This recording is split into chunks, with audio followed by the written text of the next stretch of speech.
আজকে একসাথে 5টি বই নিয়ে একটু কথা বলবো আপনাদের সামনে।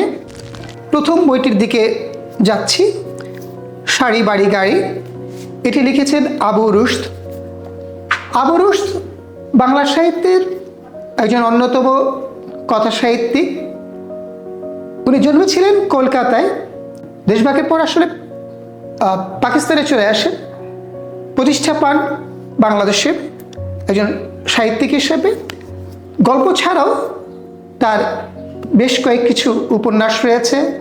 তিনি বাংলা সাহিত্যের যেমন গুরুত্বপূর্ণ লেখক, এমনকি বাংলাদেশের এবং পাকিস্তান আমলের বেশ কিছু গুরুত্বপূর্ণ পুরস্কারও তিনি অর্জন করেছেন। এরপরে আমরা যাচ্ছি যে ময়মনসিংহ গীতিকা। আমরা সকলেই জানি যে ময়মনসিংহ গীতিকা বাংলা সাহিত্যের একটি কালজয়ী গ্রন্থ। এই গ্রন্থটি দীনেশচন্দ্র সেন সংকলিত করেছিলেন। এটি একটি ধ্রুপদী গ্রন্থ। ময়মনসিংহ গীতিকা আমাদের এই অঞ্চলের একটি লোকগাথা, বিখ্যাত লোকগাথা, যে লোকগাথার মধ্যে বাংলাদেশের সমাজ সংস্কৃতি সব কিছুই এই লোকগাথার মধ্যে উঠে এসেছে। পরবর্তী বইটি তবক দেওয়া পান, আসাদ চৌধুরী। 60-এর দশকের কবি আসাদ চৌধুরী, খুব জনপ্রিয় একজন কবি বাংলাদেশের আসাদ চৌধুরী। প্রথম বই তার তবক দেওয়া পানি। উনি বাংলাদেশের সাহিত্য বোদ্ধাদের মহলে, পাঠকের মহলে একটি আকর্ষণ তৈরি করেন। তার কবিতা খুবই সাবলীল। তার কবিতার মধ্যে এমন একটা সহজ ব্যাপার আছে যেটা পাঠককে খুব দ্রুতই আকর্ষণ করে। তবক দেওয়া পান খুব জনপ্রিয় একটি কবিতা গ্রন্থ। ইতিমধ্যে এই বইটির অনেকগুলো সংস্করণ হয়েছে। ঐতিহ্য নতুন করে তার এই বইটি আবার বাজারে ফিরিয়ে আনলেন আসাদ চৌধুরী। উনি উর্দু সাহিত্যের একজন বড় সমঝদার ছিলেন, নিজে উর্দু জানতেন এবং উর্দু সাহিত্য থেকে অনেক অনুবাদও তিনি কবিতায় করেছেন। তবক দেওয়া পান এখনকার যারা কবি তাদের কাছেও খুব জনপ্রিয়, আর সেই সময় তো জনপ্রিয় অবশ্যই ছিল।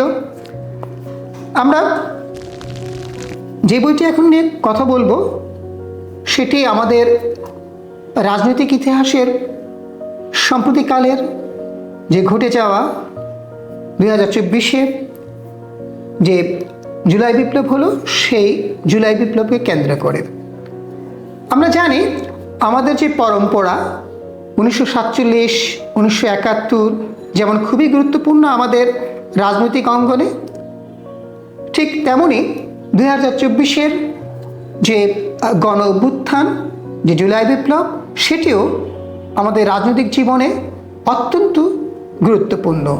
সেই গুরুত্বপূর্ণ অধ্যায়কে নানাভাবে এই বইয়ের মধ্যে তুলে এনেছেন ডক্টর সাদিকুল ইসলাম স্বপন।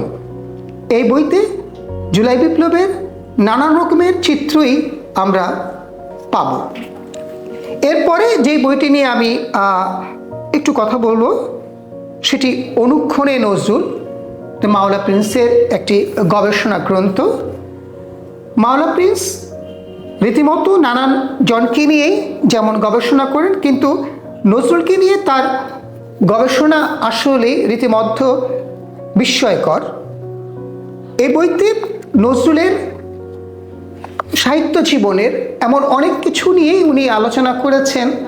তার কবিতার নানান রকমের যে সূক্ষ্ম এবং জটিলতম বিষয় নিয়ে উনি যে সহজভাবে এই গবেষণা গ্রন্থটি পাঠকের সামনে নিয়ে আসছেন, এটি খুবই গুরুত্বপূর্ণ।